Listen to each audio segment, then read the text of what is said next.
tanto bate até que fura a água numa pedra. Pedro, vem comigo andar sobre o mar, vem pescar, vem viver, vem amar. Irmãos e irmãs, nós estamos neste mês de outubro, comemorando os 503 anos da Reforma Protestante do século XVI, lá em 1517, mais precisamente 31 de outubro de 1517, em que deu início ali o start da Reforma Protestante, quando Martinho Lutero afixa as 95 teses na porta, ou nas portas, melhor, da igreja de Wittenberg, lá na Alemanha. A partir disso, todo o movimento aconteceu e a Reforma Protestante é um marco na nossa história, da onde surge a Igreja Protestante, a Igreja Reformada, na qual nós fazemos parte. E uma das coisas que caracteriza esta reforma e aquilo que pregamos lá no primeiro domingo sobre a reforma e a Bíblia, é esta volta à palavra de Deus. Por isso, é na palavra que nós encontramos tudo que a gente precisa, tudo que a gente necessita. E nós vamos meditar nesta manhã sobre a reforma e a graça preciosa. A reforma e a graça preciosa. Tá? Há um filme chamado A Corrente do Bem. Este filme foi feito no ano de 2000, né? E eu não sei se conseguiu aí, Pet, o vídeo do filme, né, para passarmos aí. Então vamos assistir, né, uma parte bem rapidinha desse filme, e assim a gente, né, vai poder falar um pouquinho melhor sobre isso. Esse sou eu. Sou eu. E aqui são 3 pessoas. E eu vou ajudá-las, mas tem que ser uma coisa bem grande. Uma coisa que elas não podem fazer sozinhas. Então eu faço por elas. E elas fazem para 3 pessoas. São 9. E eu faço mais 3. São 27 aí. Eu não sou bom em matemática, mas aumenta muito rápido, não é?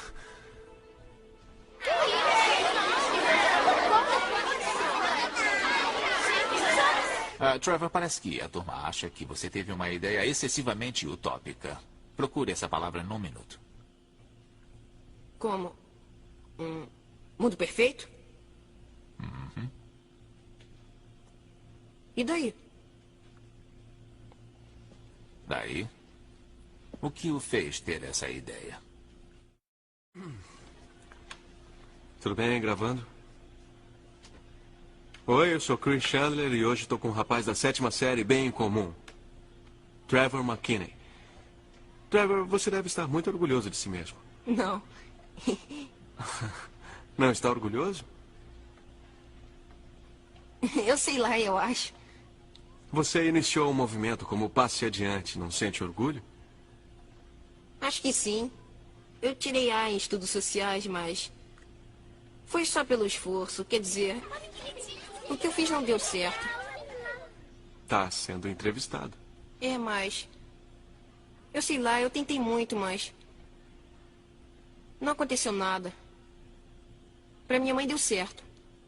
Ela falou com a minha avó. Fez as pazes com ela. Foi bem difícil pra ela. Foi ótimo pra mim. Porque a minha avó foi a minha festa de aniversário. E eu tinha saudade dela. E por isso o Passe Adiante foi a tantos lugares. Pela minha mãe. Porque ela foi muito corajosa. Por mim. Eu sei lá, acho que certas pessoas têm muito medo de achar que as coisas podem ser diferentes. E, quer dizer, o mundo não é exatamente uma bosta. Mas acho que é difícil.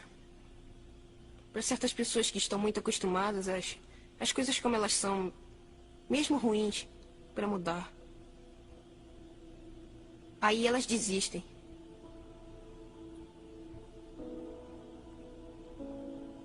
E quando desistem, todo mundo...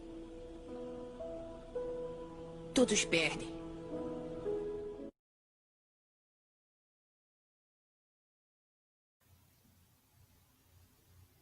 Isso é só uma partezinha desse filme. Eu aconselho a você assistir esse filme se você ainda não assistiu, A Corrente do Bem, tá? Um filme já antigo, há 10 anos atrás, mas é um filme assim muito bonito, né? E que tem uma história bonita. Se vocês puderam compreender, né, aquilo que foi mostrado ali rapidamente, mas aquele menino, ele inaugura um movimento chamado, né, Passe à Frente, ou seja, ele então decide fazer alguma coisa diante do mundo sem graça, diante do mundo caótico. Ele decide tomar iniciativas e ele então decide fazer o bem para 3 pessoas, tá? Fazer aquilo que essas pessoas não têm possibilidades de alcançar, de conseguir por elas mesmas.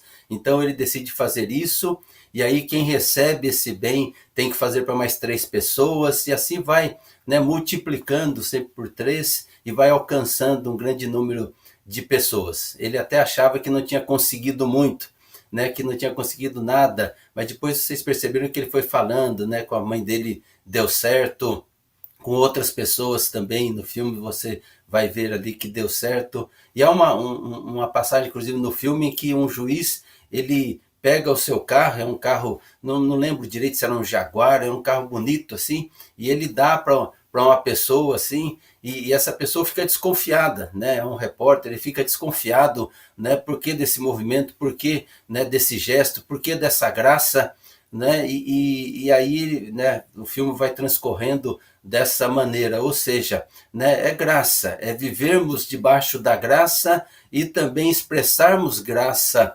uns aos outros. E isso é sempre uma afronta a uma sociedade que pensa de forma diferente, né? Que pensa que isso é utópico, que isso é inalcançável, e nós mesmos, nós cristãos e cristãs, ficamos fechados a essa mudança, fechados à proposta de Jesus, fechados ao reino de Deus, que vem e quer subverter essa realidade através do amor, e nós então deixamos nos levar por uma sociedade que se fecha a viver debaixo da graça. Nós vivemos numa sociedade, né, que tem um sistema que é capitalista, onde dificilmente se encontra essa expressão, é de graça. E quando se fala é de graça, a gente fica até desconfiado, porque tudo se cobra e tudo é caro.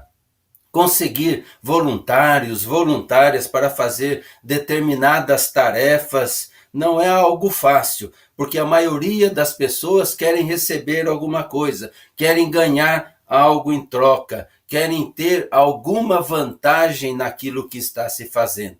E por causa disso apareceram frases até engraçadas, como de graça até ônibus errado, ou então de graça até injeção na testa, né? Eu não sei aonde, né, isso, né, realmente é bom, mas o fato é que são expressões que mostram que receber algo de graça é muito difícil. No entanto, quando nós olhamos para a palavra de Deus, nós encontramos várias vezes essa expressão, graça. Desde o Antigo Testamento e principalmente no Novo Testamento, com Cristo Jesus, a verdade bíblica é que essa graça, ela é suficiente para nos salvar. A verdade bíblica é que Deus nos trata sempre com graça, com misericórdia.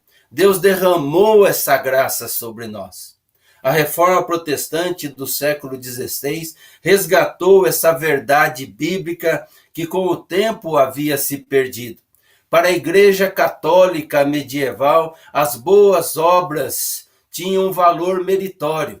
Então elas acompanhavam a vida daqueles que criam em Jesus, mas não como uma consequência da graça, mas como algo para alcançar a graça. Ou seja, além da graça, tinha que praticar as obras para alcançar a salvação. Isso significava anular a graça e, consequentemente, anular também o sacrifício de Jesus na cruz do Calvário. Pois eu alcançava a graça através do meu esforço, através da minha dedicação, através da minha obediência, através dos meus gestos de bondade. Uma das marcas da reforma é justamente essa, lembra dos 5 solas? E uma delas é sola gratia, ou seja, somente a graça de Deus. Calvino, ele falava então desta graça nas institutas, ele trabalha bem essa questão da graça e ele defendia então essa graça irresistível, essa graça que Deus derrama sobre nós e que nós não resistimos diante do toque de Deus, diante do agir de Deus em nossa direção, diante do derramar dessa graça sobre a nossa vida. Essa graça que nos alcança e essa graça também que nos transforma. Sendo ela, portanto, suficiente, e somente por ela nós somos salvos.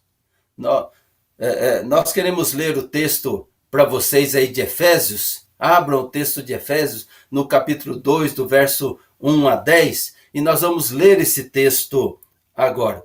E diz assim: antigamente, por terem desobedecido a Deus e por terem cometido pecados, vocês estavam espiritualmente mortos. Veja que fala que nós estávamos mortos. Naquele tempo vocês seguiam o mau caminho deste mundo e faziam a vontade daquele que governa os poderes espirituais do espaço, o espírito que agora controla os que desobedecem a Deus. De fato, todos nós éramos como eles e vivíamos de acordo com a nossa natureza humana, fazendo com que o nosso corpo e a nossa mente queriam. Assim, porque somos seres humanos como os outros, nós também estávamos destinados a sofrer o castigo de Deus. Mas a misericórdia de Deus é muito grande e o seu amor por nós é tanto que quando estávamos espiritualmente mortos, por causa da nossa desobediência, ele nos trouxe para a vida que temos em união com Cristo. Pela graça de Deus, vocês são salvos. Por estarmos unidos com Cristo Jesus, Deus nos ressuscitou com ele para reinarmos com ele no mundo celestial. Deus fez isso para mostrar em todos os tempos do futuro a imensa grandeza da sua graça, que é nossa por meio do amor que ele nos mostrou por meio de Cristo Jesus, o nosso Senhor. Pois pela graça de Deus vocês são salvos por meio da fé. Isto não vem de vocês, mas é um presente dado por Deus.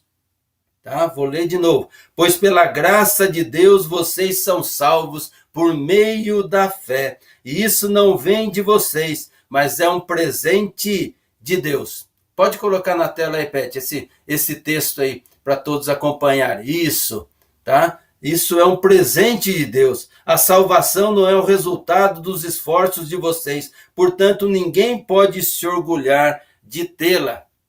E o verso 10 completa: pois foi Deus quem nos fez o que somos agora, em nossa união com Cristo Jesus. Ele nos criou para que fizéssemos as boas obras que ele já havia preparado para nós.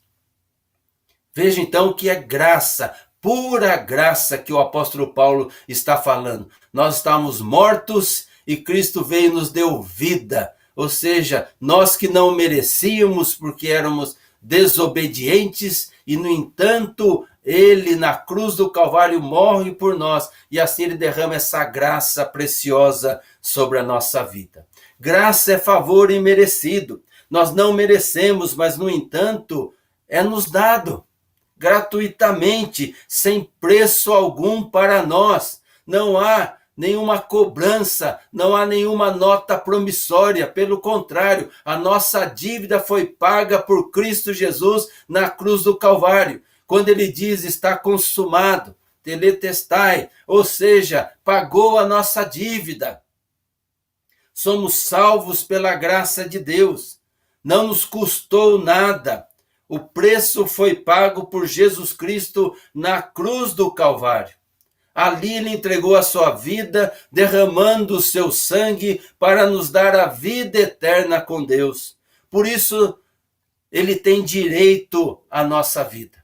E nós não temos o direito de rejeitar esse amor de Deus, porque ele comprou a nossa vida com o sangue de Cristo Jesus. Mas é interessante notar que a palavra de Deus que nos ensinou sobre essa graça preciosa mostra que ela nos salvou, mas também transforma a nossa vida e nos impulsiona para o serviço. Lá em João, no capítulo 15, no verso 16, diz: não fostes vós que me escolhestes, mas eu escolhi a vocês. Eu escolhi a vocês, isso é graça de Deus, e vos designei para que vades e deis frutos, e o vosso fruto permaneça, ou seja, vocês estão debaixo da graça, então vivam como pessoas agraciadas, pessoas que têm agora uma nova vida em Cristo Jesus. Aí sim vem as nossas obras, aí sim vem então o nosso agir, aí sim vem o nosso servir, a diaconia. Lá em 1 Pedro, no capítulo 2, no verso 9, diz: vós, porém, sois raça eleita, sacerdócio real, nação santa, povo de propriedade exclusiva de Deus, a fim de proclamardes as virtudes daquele que vos chamou das trevas para a sua maravilhosa luz. Ou seja, nós fomos comprados, nós fomos lavados no sangue de Jesus. E nós então agora fazemos parte de um povo que não é um povo qualquer, mas é raça eleita, é sacerdócio real, é nação santa, povo de propriedade exclusiva de Deus. Você já parou para pensar nisso, que você faz parte de um povo que é de propriedade exclusiva de Deus? E aí então Pedro diz: a fim de. Ou seja, nós fazemos parte desse povo, estamos nesse povo pela graça de Deus. E aí essa graça então nos constrange, essa graça nos capacita para que possamos proclamar a salvação de Cristo Jesus para todas as pessoas. Para todas, nós que saímos das trevas para a luz, temos que espargir então essa luz, temos que pregar e viver esse evangelho de Cristo Jesus. Nós somos livres pela graça de Deus e somos livres para entregar a nossa vida a Jesus, para servir ao Senhor Jesus, para que possamos fazer a sua vontade. A graça nos salva, a graça nos capacita para o discipulado. No mesmo verso 10º do texto que nós lemos, o apóstolo Paulo então lhe diz: pois foi Deus quem nos fez o que nós somos agora. Ou seja, pela graça de Deus nós fomos salvos, nós fomos alcançados. Ele nos fez esta nova vida, ele nos criou para que nós pudéssemos então viver em novidade de vida, para que nós fizéssemos as boas obras que ele, Deus, Cristo Jesus, o Espírito Santo já preparou para que nós pudéssemos andar nelas. Portanto, a graça sempre transforma. A graça que não transforma, não muda a vida, não é a graça de Deus, mas é a graça barata. E sobre isso, o teólogo Dietrich Bonhoeffer, em seu livro O Discipulado, ele escreveu sobre a graça barata e a graça preciosa de Cristo Jesus. E para ele, a graça barata é a inimiga mortal da igreja. E aí ele vai dizendo o seguinte, que a graça barata significa a justificação dos pecados e não do pecador. Ou seja, justifica o pecado, mas o pecador continua da mesma maneira, sem mudança nenhuma. Graça barata é a pregação do perdão dos pecados sem arrependimento. Como a graça faz tudo sozinha, tudo pode permanecer sem mudanças, sem transformação de vida. A graça barata é o batismo sem a disciplina de uma igreja. É a ceia do Senhor sem a confissão dos pecados. É a absolvição sem a confissão pessoal.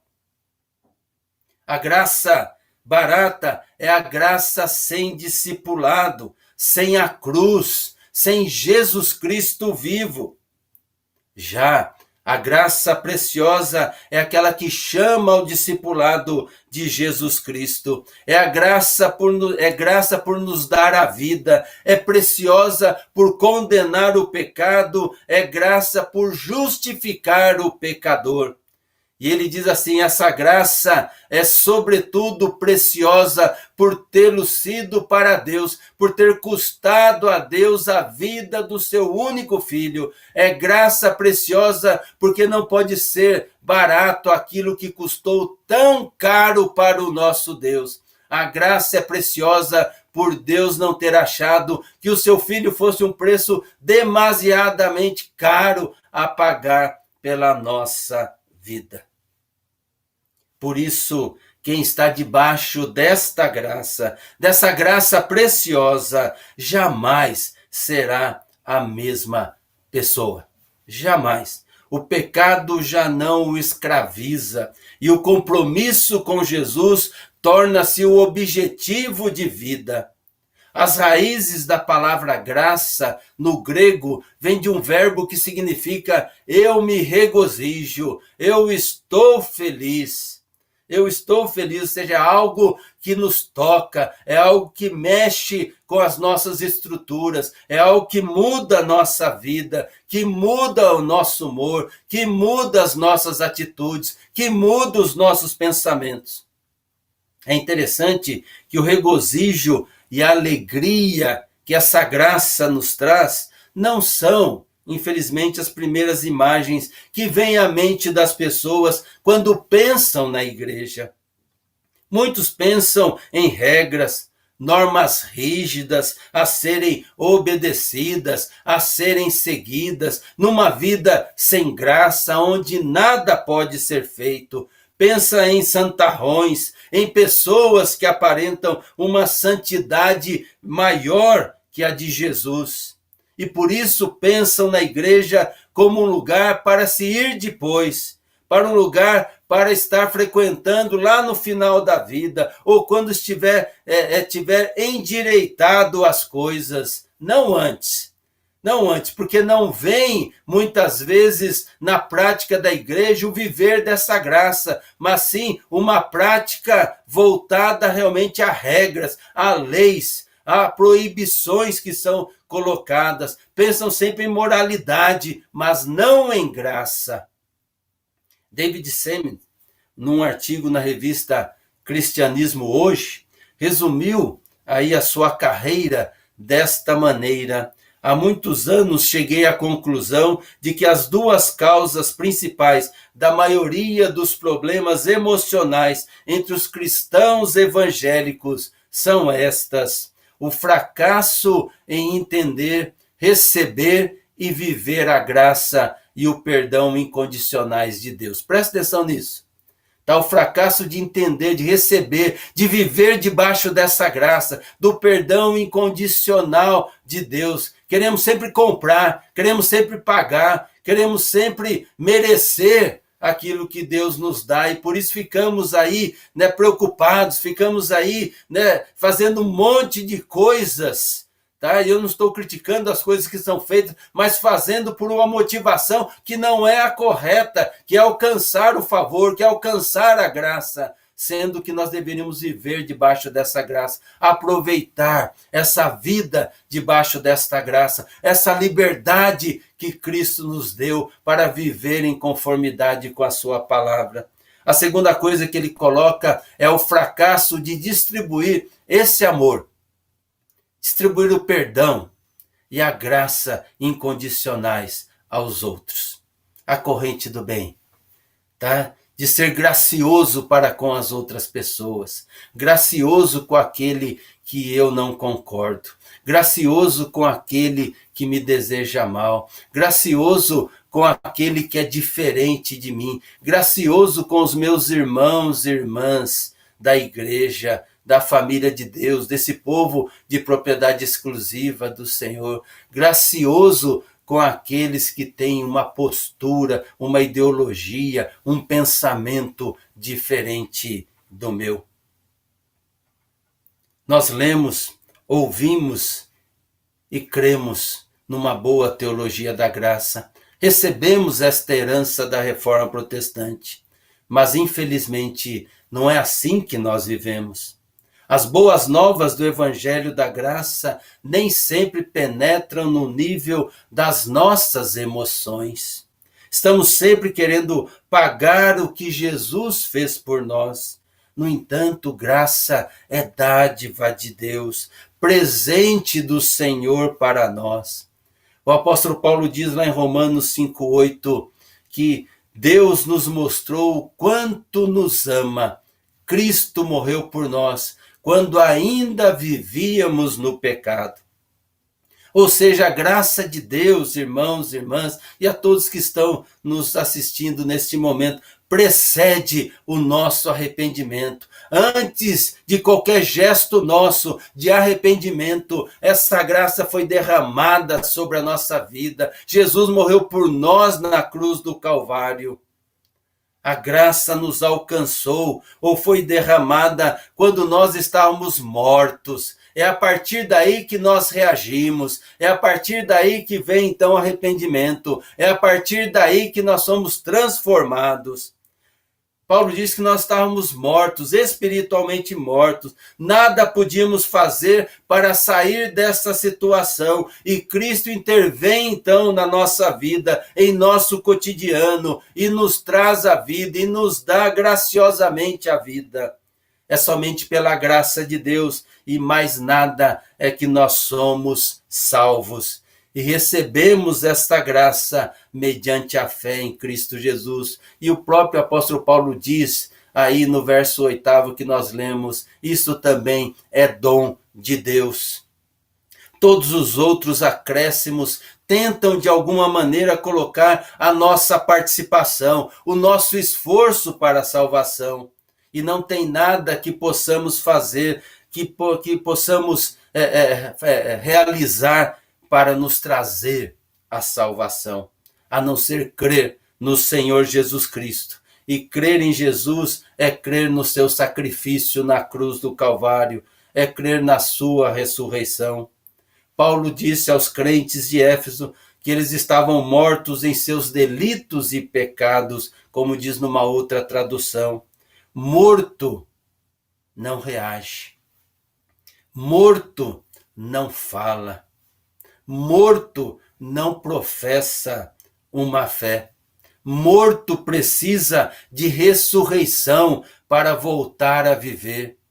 Morto precisa de ressurreição para ter gestos, para professar a fé. E Cristo vem e nos dá vida. Pela graça nós somos salvos. Foi movimento de Deus, foi agir de Deus, foi intervenção de Deus. Foi isso que a graça fez em cada um de nós, em todos aqueles que hoje professam a sua fé em Jesus, em todos aqueles que receberam Jesus como Salvador da sua vida. Nos deu vida, vida em abundância, vida completa e vida eterna. Por isso, irmãos e irmãs, agradeça a Deus todos os dias pela sua salvação. Não passe um dia sem agradecer essa graça preciosa que foi derramada sobre a sua vida. Para nós não custou nada, mas para Cristo Jesus custou a vida do seu único Filho, o sangue de Jesus derramado na cruz do Calvário.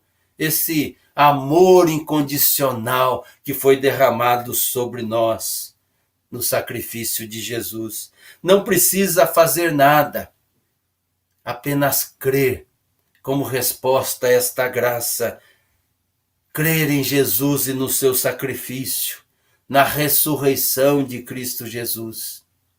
Eu queria trazer um outro texto do apóstolo Paulo, também na carta aos Efésios, no 1º capítulo, verso 4 e 5, que diz assim: antes da criação do mundo, Deus já nos havia escolhido para sermos dele, por meio da nossa união com Cristo, a fim de pertencermos somente a Deus e nos apresentarmos diante dele sem culpa.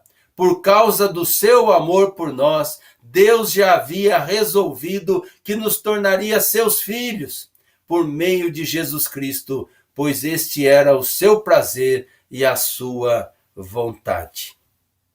Ou seja, nós somos escolhidos, olha que bênção, escolhidas antes da fundação do mundo. Pensa bem nisso. Veja o tamanho do amor de Deus para com a sua vida. Veja o quanto Deus te ama, o quanto Deus ama o seu povo, o quanto Deus ama as pessoas, o quanto Deus ama a igreja. Veja o quanto nós somos amados por Deus. Lá em João 3,16, o texto muito conhecido nosso diz: porque Deus amou o mundo tanto que deu seu único filho, para que todo aquele que nele crer não morra, mas tenha a vida eterna. O pecado entrou no mundo e trouxe a morte, não só a morte física, mas a morte eterna. E aí vem Cristo Jesus e nos dá a vida eterna com o Senhor. E quando eu falo morte eterna, não que vai se extinguir, não que vai se acabar, mas significa viver aí toda a eternidade sem Deus, sem a presença de Deus. Isso não existe neste mundo. Deus continua governando este mundo. Muitos falam aqui é o inferno, ou tal inferno. Eu até compreendo pela situação e circunstâncias que muitos estão aí vivenciando, com muitas dificuldades e muitas dores, muitas tragédias. Mas ainda não é um inferno. O inferno é viver toda uma eternidade sem a presença de Deus, sem o governo de Deus, sem o amor de Deus. Jesus morreu em nosso lugar e levou sobre si todos os nossos pecados. É por isso que nada pode nos tirar esta salvação, porque não depende de nós, depende somente, exclusivamente da graça do nosso Deus. Depende dele somente. E a graça não precisa ser paga, senão não seria graça. Senão não seria graça. Viva essa graça. Viva a graça de Deus. Vivamos espalhando a graça em nossos relacionamentos.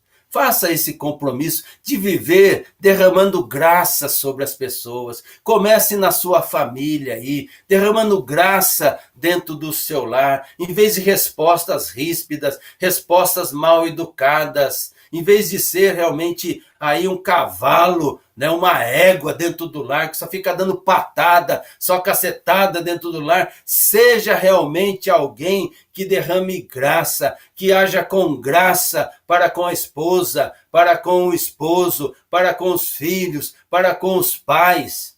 Lá no trabalho, se você já voltou lá no seu trabalho, haja com graça diante das pessoas. Nos seus relacionamentos, haja com graça. Na igreja, haja com graça entre os irmãos e irmãs. Vamos fazer essa corrente do bem. Faça o bem, tá? Não precisa ser 3, se você fizesse uma coisa para alguém que não pode fazer aquilo e você vai lá e faz por ela. Se comprometa diante de Deus, não para alcançar a graça, mas porque você está debaixo dessa graça. Irmãos e irmãs, Cristo Jesus veio a este mundo para nos mostrar esse amor, para trazer o reino. E esse reino é o reino da graça, é o reino marcado pelo amor. E esse amor, ele subverte as estruturas, subverte as relações. Vamos mudar esse mundo através do amor de Cristo. Deus o abençoe. Deus abençoe o seu lar. Que o seu lar seja regado com esta graça. Que a sua vida seja regada, pautada, vivida debaixo dessa graça. Como diz Paulo lá em Gálatas, não deixe nada se colocar no lugar da graça. Não entregue a sua vida para nenhum tirano. Você está debaixo da graça. Você é livre em Cristo Jesus. Coração de pedra, gênio forte e impulsivo, mas irresistível foi a água viva que transforma vida eterna nas palavras. Te seguirei